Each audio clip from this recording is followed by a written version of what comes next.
सरकार के लाडले कुछ भी कर सकते हैं। बारखान में कुएं से 3 लाशें बरामद। लाशें खान मोहम्मद मरी के 2 बेटों और अहलिया की हैं। कोयटा से चीफजादी बीबी सुल्ताना मरी का मजम्मती बयान। सरकार अपने इस सरकारी पागल कुत्ते को लगाम पहनाए। गरीब को लावारसों की तरह कत्ल करने का हिसाब आज नहीं तो कल जरूर लिया जाएगा।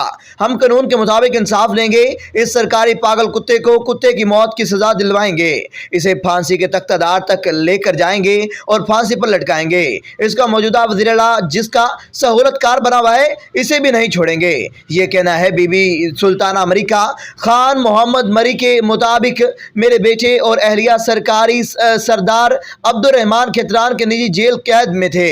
खान मोहम्मद के अहलिया ने एक वीडियो पैगाम भी सरदार अब्दुर्रहमान के निजी जेल से भेजा, जिसमें वो कुरान को हाथ में लिए फरियाद कर रही है कि हमें यहाँ से आज़ाद करवाए, वरना ये लोग हमें कत्ल कर देंगे। ख्याल रहे कि सरकारी सरदार और मिनिस्टर अब्दुर्रहमान खेतरान पर सहाफ़ी अनवर जान खेतरान के कत्ल का इल्ज़ाम भी रहा है। नौजवानों से गुजारिश करते हैं कि इन जालिमों के खिलाफ सोशल मीडिया पर आवाज़ उठाएं, ताकि इन जालिम सरकार सरदारों के खिलाफ हुकूमत कम अज़ कम बराए नाम एक्शन लेने पर तो मजबूर हो जाए। और वो तमाम लोग भी मुजरम हैं जो ऐसे लोगों को वोट देते हैं, ऐसे जालिमों को सपोर्ट करते हैं।